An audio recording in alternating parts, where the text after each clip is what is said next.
Nababahala po ang palasyo sa umano'y secret decision ng Ombudsman kaugnay sa kasong malversation of public funds laban kay Senator Joel Villanueva. Sa inilabas na dokumento ni Villanueva, ibinasura ni dating Ombudsman Samuel Martires ang kasong ito noon pang 2019. Bagay na ikinagulat ni Ombudsman Boy Remulla. Live mula sa Malacanang, nasa frontline ng balitang yan, si Maricel Halili. Maricel, ano nga ba ang reaksyon ng palasyo ukol dito sa tinatawag na secret decision daw ni dating Ombudsman Martires?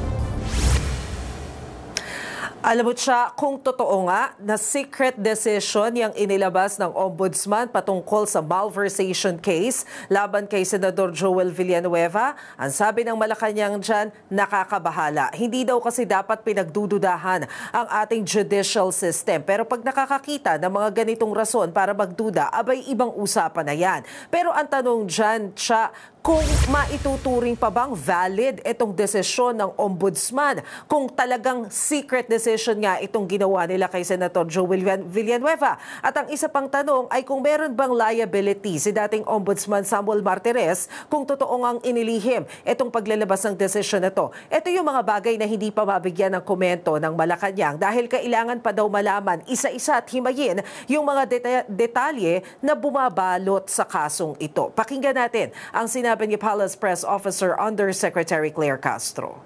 Kung ito po ay mapapatunayang totoo, ito po ay nakakabahala dahil hindi dapat nagkakaroon ng pagdududa ang taumbayan sa ating justice system. Tayo naman po ay nananalig at nagtitiwala sa kakayahan ni Ombudsman Boying Remulla, imbestigahan ng malaliman upang kung anuman ang may pagkakamali.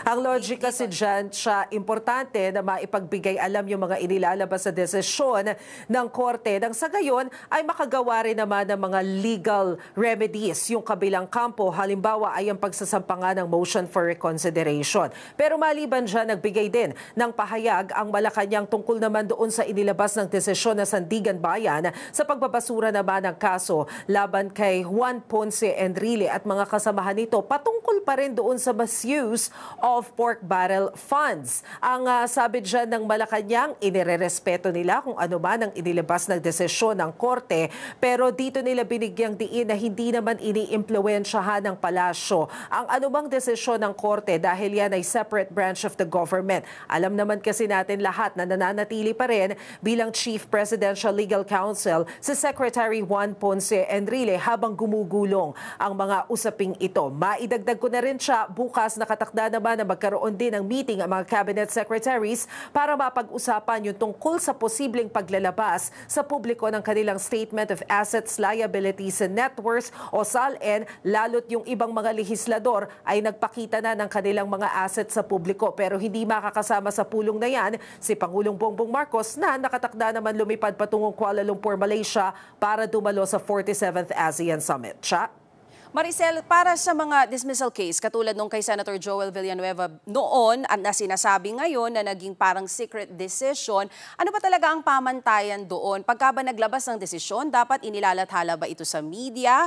Bakit wala halos ngang nakaalam? Alam mo, siya, nananatiling pala isipan sa atin yan kung bakit walang nakaalam. Kasi may mga media members din naman na nakatutok dyan sa Ombudsman. So usually, nalalaan talaga ng mga nakatutok dyan.